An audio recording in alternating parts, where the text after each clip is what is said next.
And this deal, it was not long ago. It almost fell through like 3 times. They kept saying, no, I'm not going to do it. And then Trump, got into office and they were saying like, oh no, definitely we're not doing it. We're just going to cancel because what if they fire me from my work? What if they do this? And I'm like, but they're not. So do it now.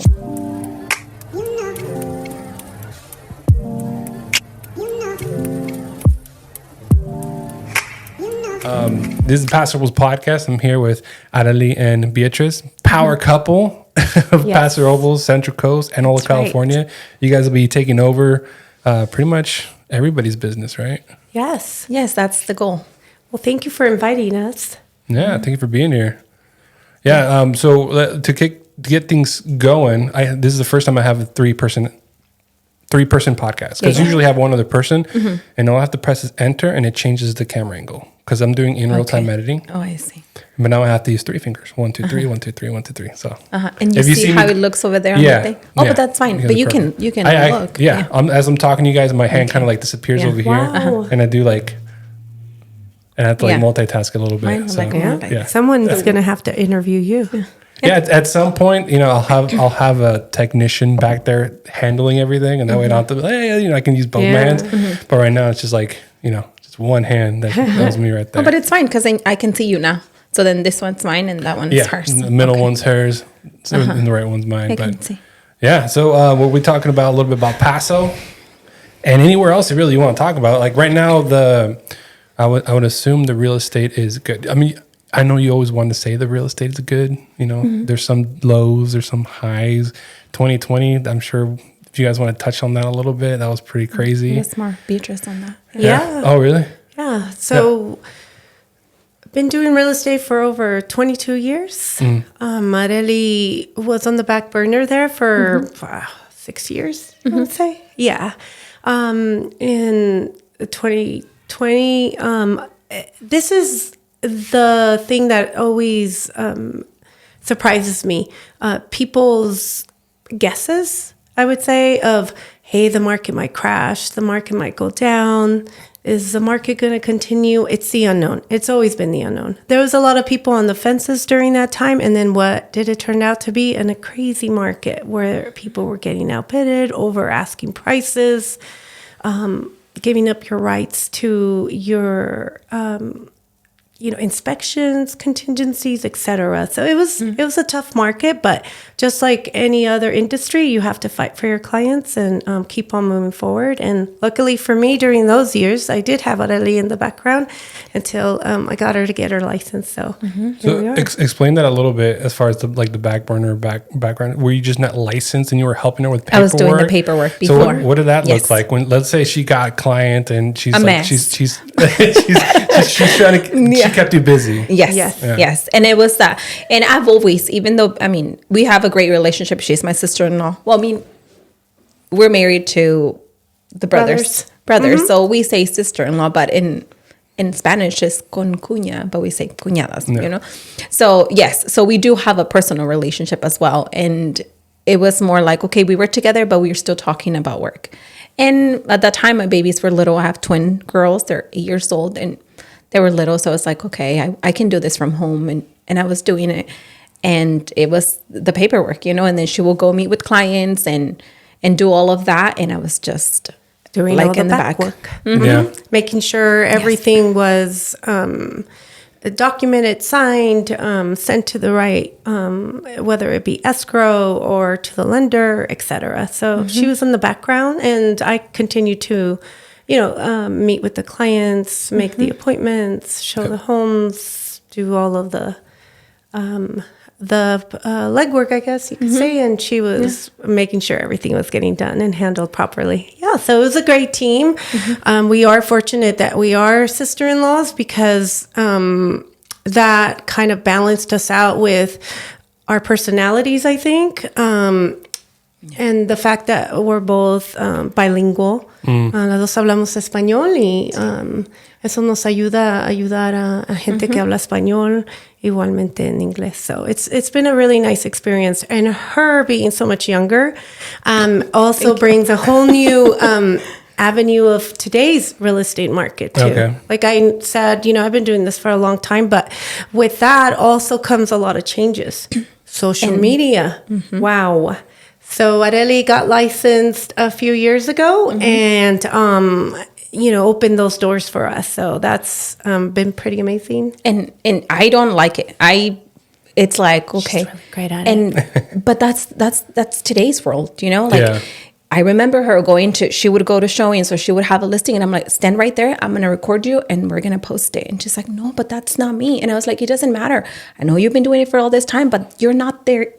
Those are old times, This is what it is now. And believe it or not, a lot of people are like, oh, I don't have to post what I do or I don't have to do. But our clients and a lot of our clients, we get them from social media, Right. Instagram mostly. And that's when he tells us like, yes, we have to be on their faces constantly because it works. If it wasn't working, I get it. I'll be like, I'm not going to do this. I'm not going to post. I'm not doing it, but it works. So why not? Yeah. And to us, we feel it's a free service that you just have to take a picture. What am I doing today? And people like to see that for whatever reason. That's one of the things that definitely surprises me. Free. Yes. And we're still afraid to sometimes post. And I feel sometimes people are just lazy. They don't want to do it. I'm like, just do it. And I send her the pictures and then I tell her the next day, like, how many did you do? Did you post them? And now she feels accountable. And that's why, and we'll feel comfortable saying that to each other, like, oh, did you call this person? No, and it's a good thing. Sometimes it might sound rough for other people when we say like, oh, because you didn't do it, but it's helping us and it works. So yes, sometimes we get mad at each other, like, or like, oh, she's making me do this, but it works. So we have to continue to do it. And the purpose is to get the information out there. And what I've seen is it makes people feel more comfortable. Maybe they're working. Maybe they are at home and they have the kids and they can't see it. And maybe they're thinking about buying a home. Or maybe they're thinking about moving to the next step. Us posting and giving them the information up front gives them the opportunity to think about it, talk about it with their, significant other or their families, or seeing other families that they know get them, like, how did they do it? So then it gives them the ability to reach out to us, which I didn't really understand how much it actually brings. But when they see a post of, we had a bunch of brothers that we helped, for example, here we go. Because they all did it together. They worked together. And it's like, okay, we can do it too. I had 2 sisters that also bought. I had, we had Just like the last couple with the ITIN number. There's this saying that, oh, but I have an ITIN number. And I'm like, so what? You can still purchase a home. It's a little bit more challenging, but you can still do it. Yeah. You just have to have the right person that is going to push you and it's going to help you with everything, And this deal, it was not long ago. It almost fell through like 3 times. They kept saying, no, I'm not going to do it. And then Trump, got into office and they were saying like, oh no, definitely we're not doing it. We're just going to cancel because what if they fire me from my work? What if they do this? And I'm like, but they're not. So do it now. It's like, who knows what's going to happen? You're not going to stop living just because they say that he might send you home, to Mexico and all these things. Like, why? Just do it now. And if he does, I said, you can sell your property. You can make money. Yeah. You have a lot of options. And who knows? He might never send you back. It's like they just need to ask questions, I think, and just to get more informed. And that's our job, is to guide them and inform them. And we're the kind of agents, and that's the beauty of how we work, is that we are not just, we show you a home and we're walking you through the steps. It's like we need to get to know you. We need to know what is concerning to you. We need to address all of your concerns. And if we don't have the answers, that's fine. We'll find someone who does. And what if this and this and this happens? We'll be there. Because even when we close this house, we're still there. We have clients that we close houses for, and encourage them to call us. They get documents after they close. They get a lot of mail that is a little sketchy, where they are getting asked to pay a certain amount of money, which they don't need to, for the deed of trust, etc. There's other details, and they're not sure. And we tell them, call us. Doesn't matter because you speak English or Spanish. They make the wording confusing so that, oh my gosh, I better pay it. And we want to make sure they know we're here, we're local. You can come and see us. We can go see you. We'd love, to go and continue to help you. So that's not just a service. We help you buy or sell a home, and then that's it.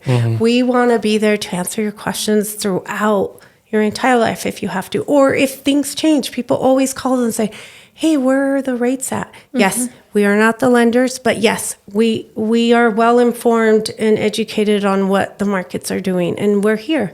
And we've been blessed where we've been able to help not only parents now, but their kids. Been doing this for a long time. We've also expanded out to King City, where Areli's from. So she has a lot of people she knows out there, where their family and their kids and their grandkids. And we just want them to know that they can reach out and ask questions. It does not cost them, and that's what we're here for. It's to guide them through through beginning and end, and then even after. That's our purpose, regardless of what's happening in the market, because the markets are always going to change. And unfortunately, we don't know until afterwards what happens. Everybody can say, oh, the market's going to go down, the market's going to go up, but we don't know. The only thing we do know is today's market and how we're seeing it go. What we do know is that rents are going up. And unfortunately, we don't have a lot of new inventory. So with that said, we don't see the market changing too much. So if somebody can buy, they should buy. Because in the long run, you don't lose in real estate. Yeah. So we'd love to see all these young people go out there and get educated and find out what's happening in today's market. Even if they don't know what they're supposed to do, we are your point of contact. Oh my God, I don't know. It's one of my joys is to help a lot of, our local young people get into homes, or even our retirees.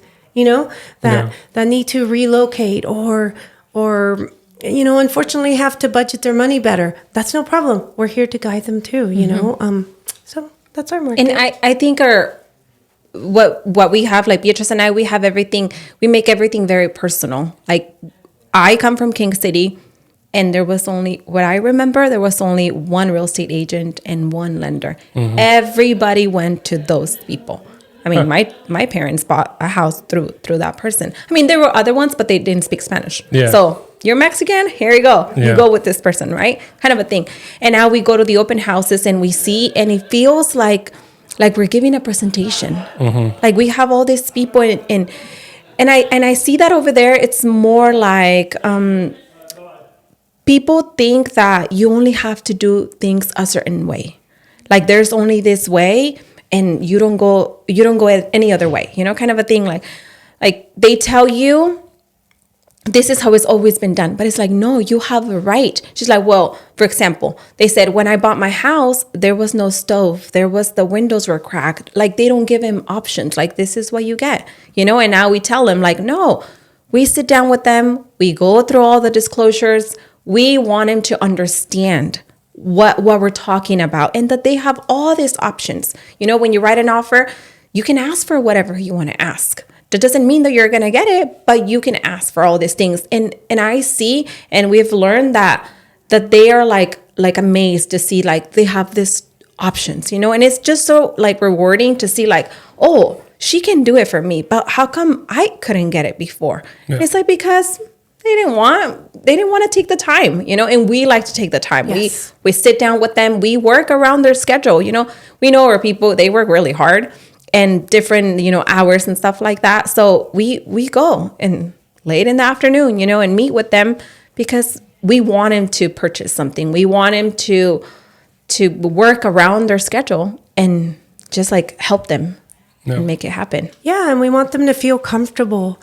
As many questions that we can answer, we know that we are providing a service that later down the road they go, oh, okay, I remember she told me that. Okay, I understand that better, because that's our purpose, is we work for them, not the other way around where they think, oh, you're doing me a favor. No, we are working for you. So you tell us what's important to you. So we are, making sure that's being addressed. And yes, taking extra time to go over all these forms might sound very practical, but unfortunately everything now digitally, you can sign electronically, which is amazing and wonderful. But at the same time, excuse me, at the same time, we want to make sure that you're understanding, because that's the long run. We want to make sure that you know as much as possible about this home and about this payment and your family that, that hopefully will continue to grow. And we want this home to represent what it is you thought you were getting the day you got it. So the better informed you are, the better it is. And also with loans, we want to make sure we're talking to your lender. We want to make sure that we are involved, because there's so much information out there. I don't know if you've ever talked to a lender, but wow, they throw out all these numbers and all of these percentages, et cetera, rates and programs. And yes, your lender will go through it with you, but then you may have other questions along the line. So it's good for us to as well be educated on what is going to happen to you and the type of loan, because that way, if you have any questions, we can also try to assist. And if we don't know the answers again, we talk to your lender and then you guys reconnect. So our job is just to walk you through from beginning to end and after. Yeah. Yeah. No, that's definitely good. Okay. So what I got from all that is very passionate and very, I think you guys have like an advantage, because one, you're Spanish speaking. There's a huge market here that haven't even discussed about buying a house because they're afraid to. So like the possibilities are endless. Like, if you have one person that talked to you about buying a house but was hesitant, you finally got them to like buy a house or whatnot. There's probably 10 others behind that person. So that's good. Yeah. How do you capitalize on that though? Like, I know Instagram is free. You guys, you just gave me your card right now. I mean, you're always handing out stuff, making sure people are aware like who you are, what you do, and stuff like that. But how do you do you ask that clients like, do you know anybody else who wants to buy a house? Like, because I know your situation is very unique, but also it happens with everybody else. We tell them, but the main thing is to do a good job, because if we do a good job, they're going to know. They're going to say, oh, are you thinking about a home? Well, here's Beatriz. She helped me since the beginning. She sat down with me with the lender. Then that's the thing. That's the goal. For me, it's to do a good job. You have to do a good job regardless of the situation. I think we just have to be there and present and help them in any way. Yeah. And then they'll know. They'll pass on that experience and they'll refer. Another thing we have done is we did a seminar. We did a seminar 2 years ago, and it was really good. And we invite our past clients as well as new people, post it on social media, have other, give out flyers, etc. And the hope is that we get other people that just want to ask questions, whether it be for us as real estate agents, a lender, maybe a tax advisor. We have other people there. We had the HBA this last time. We help you legal, because some people already own homes, but a lot of people haven't gotten it in a trust. That's another conversation we have as they're buying a home. We give them examples of things that can happen now that you're a homeowner. So our goal is always to reconnect with our past clients and give them hopefully valuable information. Yeah. And then if we have the opportunity, meet with them to answer any new questions that have arisen, and that's our goal. Yeah. So then we do get a lot of people, like we said, from social media, which is free. So they just see us doing something, and that's when they reach out and said, oh, my parents are trying to sell their home. Can you help them? Can you meet with them? And like we always say, my thing is, I want to be constantly on their face. Like, see me, I'm here again. Because, hey, maybe today you're not buying a house, but later, and that's what I want him. Oh, I saw the lady in the morning. She was doing this and that, I want him to remember us and know that they can talk to us with any questions. Like she said, taxes. we have a lot of resources. We do real estate, yes, we do, but we also know a lot of people, and we can help them. We want them to feel comfortable calling us for anything. And we have a lot of bilingual people, so that's another plus too. That we've made these relationships with a lot of bilingual people that can guide them. If they are primary Spanish people, that can guide them. We know an engineer that speaks Spanish. We know a tax advisor that speaks Spanish. These things, a plumber, simple things that you might not think about, but, a winemaker, you would think, how would they need to address, but you never know what they need. And we'd love to be a good resources, for them. So. And if we don't know them, we find it, and then we do the research, and then we recommend it to you, but yeah, we're always there to help. So that's why we say we are your first step all the time. Yeah, that's a good way to put it. You are the first step, and then from there you kind of branch out and help with everything else. So when you put seminars and you invite old clients, what is that? What is the end goal there besides just information? Are you inviting potential new clients too, or like do they bring a plus one? Yes. Like, how does it look like? The hope is that they bring someone or they know someone.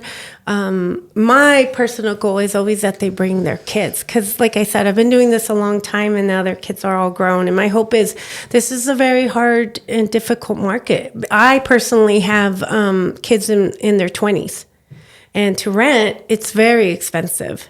So the likelihood of them even considering to buy, it seems to be further away. But it's important for them to at least have some information. And that is my goal, is that they continue to reach out, get informed, and that maybe not today, maybe not next year, but at least you have an idea of where you are financially and what are the steps to get there. It may take a while, and we've seen it. We've helped people that's taken them a couple years, and that's our goal. It doesn't matter how fast or how long it takes, or, to meet with us. It doesn't cost you. And in this event, hopefully something like this gives you the opportunity to just ask questions freely and not feel intimidated, and then hopefully guide you in the right steps for you in the near future, whether it be with us or wherever life may take you. So that's one of the goals of that. The other thing we love to do, which I hadn't done it for a while, but open houses. Open houses is great for our clients because it exposes their home. It, again, now with everything being online, they're able to see what's open. And with that said, it allows them to view the homes in a comfortable setting where they can take their time and see if this home fits for them, as well as ask us questions, and we're there to answer it. And then the other thing that we also gather is that we get new people that might have not even thought about going. But now because we have it open, they will go in and maybe look at this house. But if this house is not for them, they'll talk to us about what they would like. I'm not gonna lie. There was a house right next to ours that we just purchased a year ago, and the house next to us went on sale, and it was higher than what ours is worth. And I'm like, oh, that tells me something in the future, right? Exactly. Yeah. And for some reason, I was like, maybe I should go to the open house. I mean, they know who I am, but do you ever get anybody just go check out competition? Love the neighbors. Or the neighbor? Yeah. So explain to me why you love the neighbors. What makes that a good thing? Because if they know somebody that's trying to purchase a home and they want to have them close, they're like, hey, do you know my neighbor's selling their home? And what we do is before we have the listing, we walk around the neighborhood and we invite everybody. We say, the house is coming on the market, and it's going to have an open house, and we want you to come. It's an invitation. We want you to come to the open house, because then they're like, oh, I didn't know there was a house selling in my neighborhood. It might be for somebody, that they know, or they're thinking about selling their home. And that also gives us the opportunity to show the neighbors how we work, because we work hard. We like to go around and inform the neighbors, and then also it gives them like an idea of like, oh, who would I like, to be my neighbor? Yeah. Do I call my mother-in-law? Do I call, my friend? Like things like that, It's a great opportunity. Yeah, and I think it's help. For instance, in your case, you go to the house, you get an idea of their floor plan, how it is, and then the hope is, yes, we know you didn't come to buy, but you're the neighbor, so you would share the home in more detail. What does that do? That opens a whole new window where your friend might think, oh yeah, and it has that extra room in the back, and and he's gone to your house, but now he sees this other and like, okay, I like that neighborhood, I like your floor plan, and maybe they'll call and that'd be perfect. We can sell a home. Yeah, so that's what we love. We love our job is to expose the homes that we have listed. So anything we can do to help our sellers, that's what we're gonna do. Doing what you need to learn about the house. Do you go into the history of it? How far back do you go? And is there any crazy stories about any houses that you want to share? Because my head goes to like ghosts and possibly murders. Yeah. Oh my goodness. Well, if something has happened in the home, the seller has to disclose it. Okay. So if something, there are forms that we fill out, and then on there it does have to be disclosed if something has happened in the home, if somebody has died, and so on. So there are forms on that. There's also depending on how old the house is, there's also information what's called CC&Rs. So they're covenants, conditions, and restrictions. So what is that? That tells you a little bit of what you are able to do in the property, but some of them are so old that it tells you like, you're not allowed to park your horse in the front of the house, and some other issues that would now be considered not correct. No, okay. But and then of course if it's historical, we have to disclose that the house is historical, like on Vine Street. Certain homes are historical. I guess I sold a house on Vine Street, and it belonged to Mr. Flamson.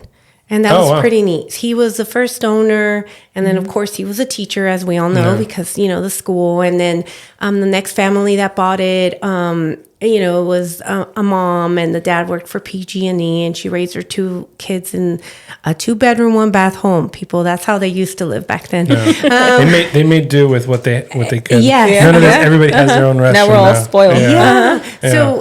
So that was pretty neat to go back to when Mr. Flamson, he was the first owner, and how he owned it, and how we were able to track down when he bought it, and just detailed information on that. So that's pretty fun. Yeah, we do. We can see the record, and then if we can't find something and it's really important, then we have to go to the city hall. Yeah, to be able to get to the county, Or to be able to get all the reports and all of that, to be able to disclose, and just to make sure that we're doing the right thing. Client. Yeah. My brain works really weird, so I'm also thinking about other things. When you're selling a house, do you ever get a client go, "Hey, we started to open up this wall and we found something"? Yes. Not bodies, but like money, some sort of trinkets. What? Any stories there? Just to entertain more. Yeah. No, I haven't had anything like that. No, nothing like that. I think my only story would be a raised foundation. There was, and this is very common in raised foundation homes, that they found an animal that had been there, and they just found the skeleton bones. But at first, they weren't really sure if it was an animal's bones, and then later they had to. They knew it was an animal. So that's been it. But I'm pretty sure there's quite a bit of stories. Yeah. Yeah, I know with the renting's going up and everything, and it makes more sense now to buy a house with the pricing of rents versus having a mortgage. When I was a kid, most of my family rented, right? Back then, I think rent was cheaper than buying a house. Yes. Where do you guys see that going? Is it going to continue to flop that way? Or do you guys see like evening it out? Like, I know it's hard to predict these things, and I know you guys want to stay with the market rather than do any kind of predictions. But of course, buying is always better. Yes. Well, and unfortunately, in my opinion, if, like I said before, if you can buy, you should buy. rents, unfortunately, will continue to climb because of supply and demand. We have Airbnbs also, so that takes some of the housing inventory. So there's another type of rental. So unfortunately, not enough is being built in our state and in our area. Yes, there is some new construction, but permits are pricey. So with that said, we continue to see inventory not catching up to the demand. Yeah. Therefore, rents continue to go up. And yes, you're right. I remember a market where you could rent, save up some money, and then purchase. But it's getting to the point where you're not even able to save up because the rents are so high. Yeah. So what we try to tell a lot of people, and we're seeing this more often, and like I said, I have young adults where they're staying home. So I say if they have the opportunity, that's the time to save. If they're not paying a lot of rent at home, this is the time to save. Again, because things are getting more expensive too, we get creative too, where we see 2 homes on a property. And yes, it's $1 million. But if your parents don't own and you don't own and you're getting married, or maybe you are married, maybe you divide it and you both could buy, and that could be an opportunity, if you're both renting. Because one of the things that I think a lot of people don't know is how many can be on the loan, right? Yes. Yeah. You can have as much people as you want. Which has been really great because as rates change, as programs for first-time home buyers change, not everybody's making the income of these prices, but yet they're paying the rent. So again, we'd love to connect with them to at least have that conversation to see what it is that they can do. Because like we're saying, all these young adults are now staying at home, or everybody's living together, and maybe you don't own the home, the parents don't, and the kids don't. Well, maybe together you can. Like the example I shared earlier with the 2 sisters, they all bought together. The other example where Areli helped the brothers, they were all renting, and paying over $2,000 each. Well, here they all bought together a piece of land with 2 homes, and they're open to envision what can we do here? How can we continue to save? But now it's theirs. The rent's not going to change. Nobody's going to tell them what they can and cannot do. It's their property, and that's encouraging. I think. I just think that we have to think out of the box in these days, and as long as you have realtors. Whether it be us or someone else that is, thinking out of the box to make it work, that's what you want, as well as your lender. You want them to, I'm sorry you didn't qualify right now, but you want that but these are the things you have to do. Yeah. And that's what we want. And like we've shared before, we work with people who have ITIN numbers. That's more a whole different beast to say, because the rate is higher.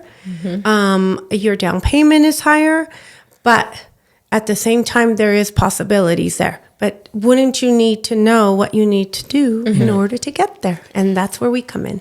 With Paso being so expensive now, back then when I was a kid, it was the same 2-3 realtors back then, right? You recognize them because of the billboards or the newspaper or the magazines.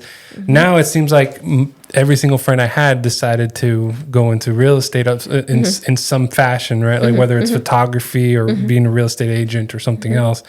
How do you guys see it how do you see the progress happening if there's more and more realtors jumping in on the ship?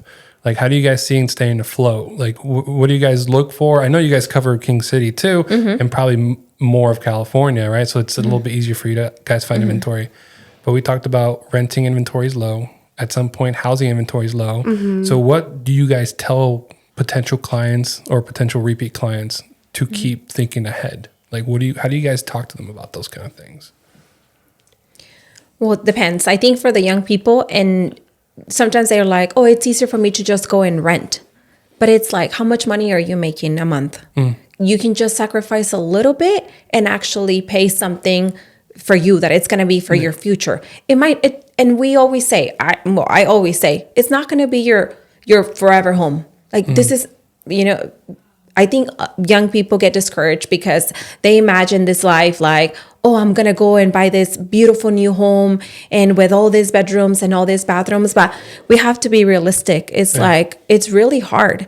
It's the payments are not that low, even for something for the $500,000, So I think we have to be comfortable with purchasing something little, just to start at home. Just this is going to get me a room, 2 rooms, so I can live there, so I don't throw my money away. Because in reality, that's what you're doing. You're throwing your money away when you're going and renting. Which is interesting because, like I said, when I growing up, all my family rented and stuff like that, and now I think to myself, like, it's kind of a little upsetting, the fact that they were been renting this whole time. Yeah. So what you guys didn't? I mean, I don't know how long you've been around, but like back then, I didn't see the same amount of encouragement back then. Yes. So what changed? Was there more programs now? Is like what made the difference? I know social media is a big part of it. I think you're right. I think social media has taken over where you were just going to someone and that's where you heard the information. Yeah. Where now a broader population hears it all at once. Yeah. So hopefully that brings encouragement. The fact that there's more agents, I think, also has to do with the fact that there's more exposure in social media, but as well as those shows that have come out. Oh, It's yeah. not true. There's nothing. We're Taking over nothing like Manhattan. those. Nope. Yes. It's not that easy to get those $1 million homes listings. Yeah. Which Like- is exciting and wonderful. But you have to remember where you come from and where you're grounded and what excites you. And I think for us, what excites us is to help people who are starting out Yeah. or, or people who want to make it happen, Yeah. So, and I think going back, I've been here since the 1980s. So yes, I've seen things completely change and there has been higher inventory, but did we know we were going to be a destination for wines and tourism? No. So with that also brings a lot of different unique jobs, from the high end type of jobs to the lower end jobs. And everybody needs housing. But it'd be a wonderful thing to continue to provide housing, not just apartments or low income, but also first time home buyer homes, condos, etc. But we know that all of California is facing an issue with housing. With that said, I think that also drives realtors to go out there and connect more with people and give them possibilities, I think there's a lot of agents, not just us, that encourage people like, okay, yes, you can't do it right now, but, do the steps. And then, hopefully someday you'll do it, and again, maybe not even here, but somewhere else, so. Yeah. And hopefully that's our goal, And I think that's the difference, that before, and I see it like with my parents and stuff like that they would go with this agent and she would say, oh no, and then just walk away. And now they see, why not? If Beatriz bought one and she doesn't have a great job like me, why can't I just buy? So now they have options. That's why we say we have to keep doing a good job, because if you don't do it, then they're going to find somebody else and they're going to be able to do it. So that's the thing, that now you just don't go with one person. You try multiple times and see it until it works for you, And before it was, oh, it didn't work, but they didn't ask why, or what do I need to do in order for me to get a house or to qualify? No. Sometimes it was like, oh, I don't have any credit, because that was my dad. My dad was like, oh, but I don't have any credit because I pay for everything, with cash. And then he came to realize that he had to use only the water bill and the electricity bill, and he qualified for a home. But that was not his intention. He didn't want to purchase a home. He said, no, I don't qualify. But he never asked. And now I think that there's more information. You have all this social media, that they give you all this information in 30 seconds. And you're like, oh, yeah, I can probably buy a home. And they're more encouraged. So, yeah, and it's all within your palm of your hands on that phone. And it's in your language, which is a wonderful thing. But you still need that contact with the people so that you could be directed, so that you can know specifics. Because the information there is general. Yeah. But now we need to talk about you and your personal finances and demographics, etc. So that's the hope that, people continue to reach out to local realtors and the same local lenders. It's nice to go back to the people that helped you and knock on their door or give them a call and know that if you needed to meet person to person, you can. So that's what we encourage. Yeah. So what has made Paso a place that you want to keep doing business in? What, besides the demographic being, a lot of Spanish speaking, a lot of bilinguals, what keeps you in Paso? Because I know a lot of people, like one of my best friends moved to Arizona. Yes. And I see other people moving to to Texas. And I think maybe, I want to say almost 10 years ago, I heard a lot of Idaho and Washington. Yes. And I'm just like, what is going on? Why? So pretty much every 10 years, there's a new state or two new states that people are wanting to move to. So what keeps you guys around? Well, I actually did want to move to Arizona. Oh. My husband retired and we were supposed to go, but life changes things. I think that it's just a beautiful place to live, honestly. I think the majority of the people that continue to live here or move here embrace the quality of life, which means to me that they embraced a little bit slower. There's a lot more kindness. People, for the majority of the time that I've been here, will open a door for you. If see somebody that needs help, will help. So they're little things, but all of those things matter. Yeah. And even when we work with other agents, they're kind. Our goal is to work together between our clients. So even in our industry, we're all working together. And I think this is an area that for the most part, we want to work together. There's a lot of organizations here that do a lot for our local people. Another blessing that we have. I think we unite very well. Obviously the climate is gorgeous. It's beautiful. Yeah. And we have, the beaches are very close by. And luckily we have, like you said, a mix of people. We still have young people. We have older people. And I think all of that brings us together. Yeah. I think we have everything so close. Sometimes it's super hot in here, 30 minutes, and then you're colder. Yeah. So it's everything. It's just beautiful. Yeah. Do you guys see Paso growing more? I think in my opinion, there's so much growth left for Paso that it's insane. I can't even fathom it right now. But what are you guys' thoughts about Paso and how much it's growing? Or do you see towns around it growing before Paso keeps going? What are your thoughts? Well, personally, I think that and this goes to city council, the information that they have and the projects that are supposed to be coming. So we do see growth coming. We do see some new building.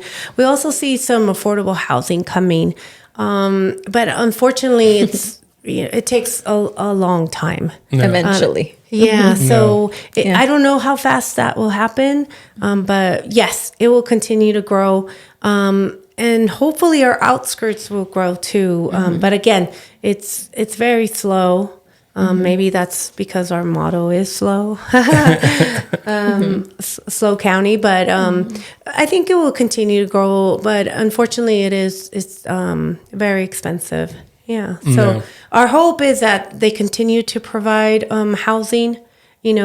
For local people. Yeah, for the local people, so that it happens where, like your friends, that they don't feel they have to go. Right. Yeah, so that's my hope, that we continue to have young people and older people living here together. Yeah, so if people, obviously there's social media that people can reach out and you guys post all the time, which good job. Thank you. Where can people go to get information about inventory? I mean, aside from just asking you guys, if for some reason, because I know a lot of people tend to avoid direct questioning, and they're like, you know what, let me just do a quick research on what I can find. Where would you guys say, okay, if you guys don't want to talk to us, at least go to the Paso Robles City webpage. What do you guys, how do you guys find your information?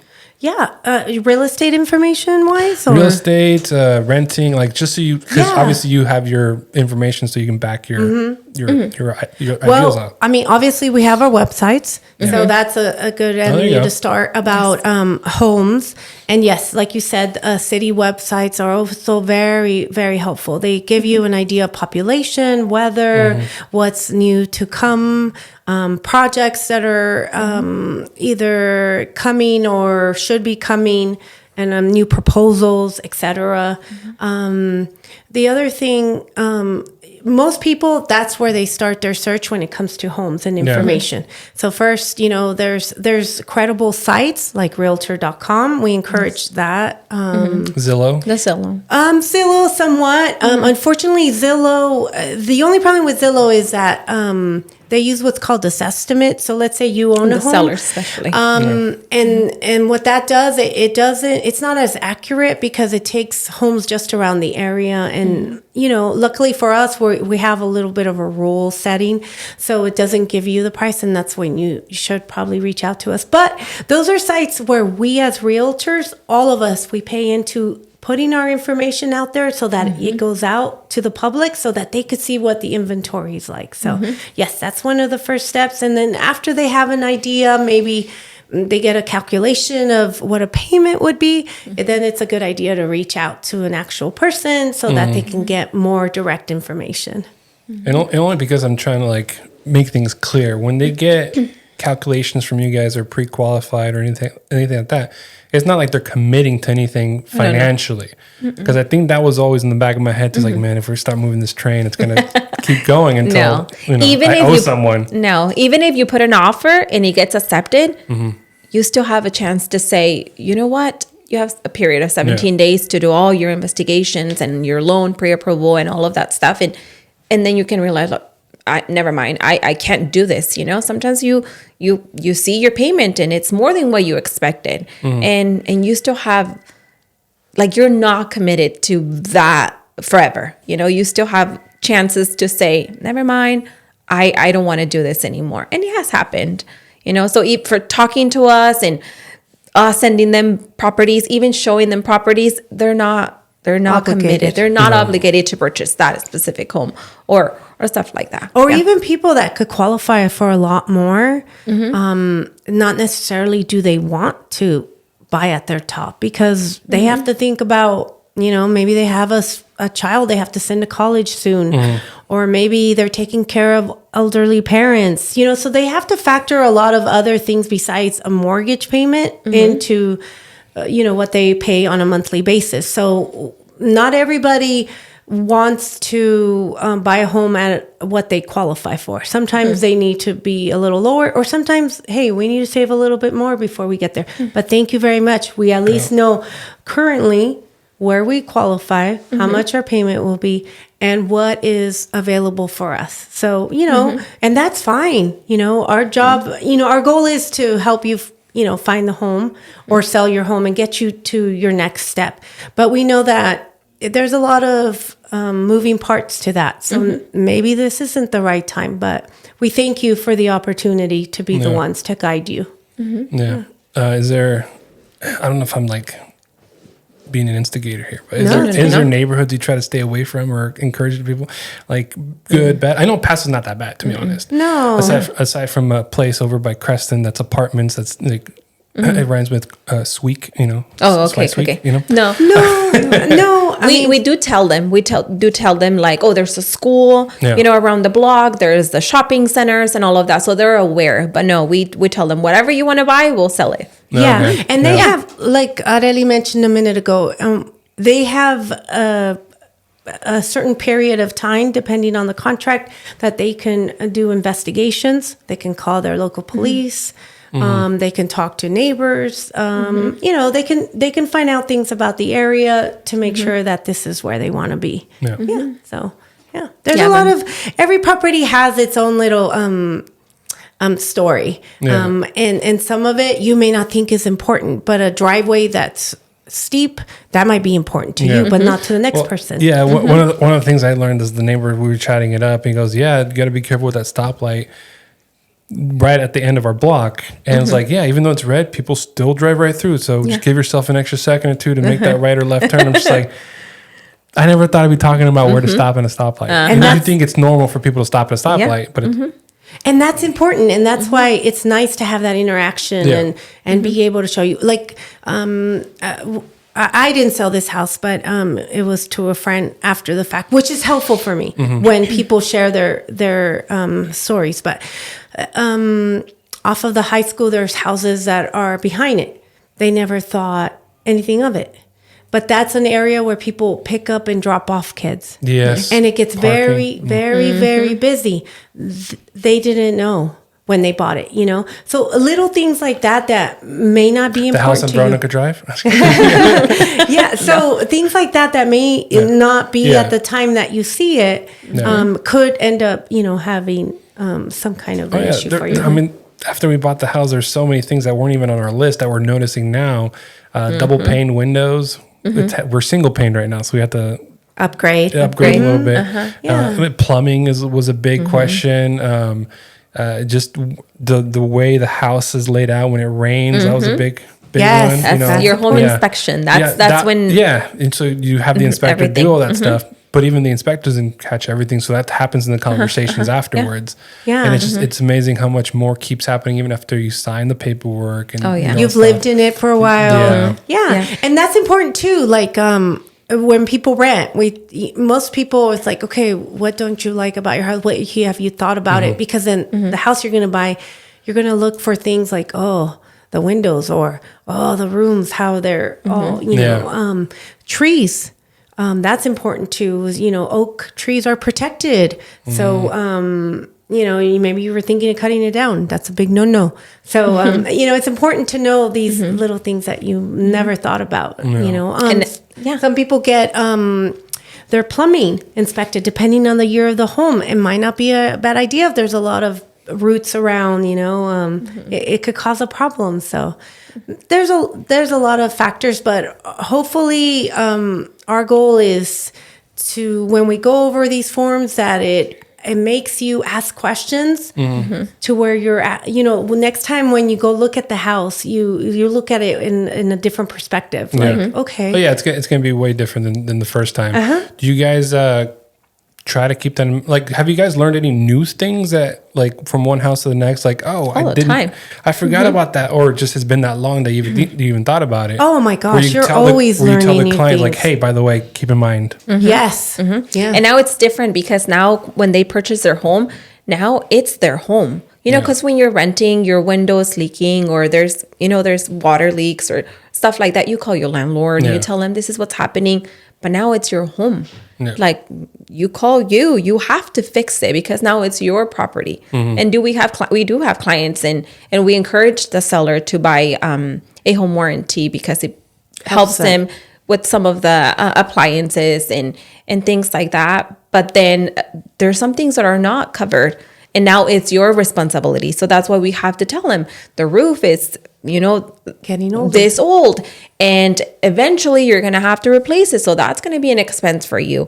Or windows, you know, it's little things that we learn, and we want to tell them because we want them to know, okay, I have to save up for this because eventually, or maybe my offer is not going to be as high because I have to fix the roof, or, you know, we want to, like, we love to be there at the home inspections because it gives us a chance to learn about the home with the home inspector. And also later when the client has questions, we were like, oh, let's go over it again. And then we look at it and this is what it said, you know? So we do learn constantly. Yes. All the time. It's different. Yes. Plumbing is a big issue. There's plumbing underneath. There's plumbing on the sides. All of this matters. Yeah. You know, when it freezes, you need to cover them. I mean, there's just so much to learn about every property, and, you know. Even before purchasing, before they close, you know, when they say, okay, now you have to move your utilities into your name because we don't want him to, you know, stop the service on the water and things like that. Because we've noticed that sometimes when they stop the water service, the seller, they say, okay, I'm only going to pay you until Friday, and then you guys will have to, you know, put it under your name. Yeah. We had a client that they didn't move in they said, like, oh, I'm not going to move in until after 2 weeks and it's fine. So they didn't have water. And then all of a sudden, like when they went to restore the water again and to put it under their name, the pipes, like they burst, they broke. Yeah. So now they had a water, a problem and stuff like that. Like little things that we learned. Okay, now next time to the next buyers, we always remember to tell like all the things that we learned from the past transactions and to the new ones that we know that it's important for them. So it's a constant learning. Yeah. And even though like Beatriz said, like, oh yeah, a lot of people say, oh, but I've been doing this for so long and I already know. And it's like, yeah, you never know. Like it's everything new. And now with all this news, laws and forms, it's like, it doesn't matter. I mean, it does matter that you've done it for so long, but you still have to learn. Like there's always something to learn and there's always something new. So you have to keep up with the real estate. And the beautiful thing is that being at RE/MAX now, we have the opportunity to get more information. It's a big office. A lot of things. Resources. That happen. Yeah. We get resources. We get experiences. It's just a full service office. Yeah. No, I think you guys are motivated and to help people. I see that. I see it all the time on social media, not just right now as we're having the conversation. And I think that's a big quality to have. Was like I said, when I was a kid, if you knew a realtor, you knew they were just selling to a specific group of people, or they didn't look twice at you, kind of thing. Yeah. I know reaching out to you, they can find you on the website. But if you guys want to, real quick. If you want to tell the audience where they can find you, how they can find you, how to contact you and stuff like that. Yeah, well, my name is Beatriz Espinoza and Areli Camacho, and my phone number is 805-610-8485, and you guys can always call me or text me, and my email is sold@beatrizespinoza.com. Yeah. And yes, my name is Areli Camacho, and you can find me on Instagram most of the time. It's funny, but I think it's easier for people. I think it's funny. It's easier for them to just send me a text message there, and to me, I take it professional. It's not because sometimes people are like, oh, but you're, and I went off now. No, you're good. This is great. Okay, well, yes, text me the 805-978-2919, but really, if you see me showing a home, if you see me doing an inspection, ask me. Just ask me, because I will answer right away. And then also I think it's less intimidating. People don't feel as intimidated, or they don't feel like it's as formal as sending an email or making a phone call. It's like, I as long as you send me a message and ask me, then we can go with the phone call and the text messages and stuff. But the first step is just send it, reach out. And I think it makes it easier now, like we said, like this social media, because it's just right there. Right. Like you saw me showing a house, and then it's like, oh, I like the house. Where is it at? I can show it to you. It's right here and right here, I want him to feel comfortable. That's my main goal. And I think you guys are creating a lot of opportunities by doing that kind of stuff, going live, posting videos, stuff like that. People can not even message you; they can just comment emoji of a house, question mark, and you're like, all right, what do you need? Yeah. And I give it to Areli to tell me what it means. Yes. No, but we love to help, and I mean, gosh, I think that's what we were put on this earth to do, is to help people, and we've been blessed to be able to help many families, so we hope to continue and help them reach their goals. Yeah. Because I feel like we were in their shoes and at their point of life at one point. Like we come from humble families, and my family never thought, oh, I'm gonna buy a house. They were like, no, what are you thinking? And I was like, no, you can do it. Come on, let's do it. And we kind of did it without my dad, like knowing that we were gonna purchase a home, and then we just told him, you need to go because you have to sign and you have to do all this because we're buying a house. And he's like, no way. Yeah. So we want him to know. We want him to call and just ask questions. Yes. Nothing's going to happen. No. Yeah. No. So, This is just for my selfish reasons, and I want to end the show this way. What's the biggest sale you've done? The million. 1.2. Yeah, 1.2. Yeah. which is not. Now it feels kind of normal in this. It feels very little if you think about it. When you say, "Hey, I sold $1 million house," that's pretty good. But if you sold a lot of 400, 500, then you get, it's the same. Yeah. So, and honestly, me personally, I don't do it like for the money. Okay. And the funny thing is that I never, when we're doing a transaction, we get the paper which says how much money we're gonna make, but I don't even put it in my head until I actually get the check. Right. And because what matters is like for me it's the experience and to be able to help the person. And if we have to help them with some cost, then if like we always do it for them. Yeah. And then obviously it's rewarding when we see the check and we're like, oh, okay, this is awesome. But we have to. But I think bills. You gotta pay bills. But the money, I think it's not the main drive for us, because it's it's all you don't get paid until it all closes. But again, you want it to close if it's what's best for the client. That's really the end result. That they're happy and we hopefully help them get there. So Dang, so far I've only had humble people on this show. Oh, that's awesome. See, that's because it makes me feel happy about that. Well, that's because, our community, I think in general. Paso Robles podcast is highlighting you guys and making sure like people know and hear your story. Because I know you guys are on there, obviously like, hey, open house, we're here, let us know. But like the real nitty gritty story of you guys is what I want to show. Oh, and we have more, but I think that would be a completely different that'd be another episode for sure. We can call it something else, exclusive or like, like the chisme or something. I don't know. The housing chisme. Yes.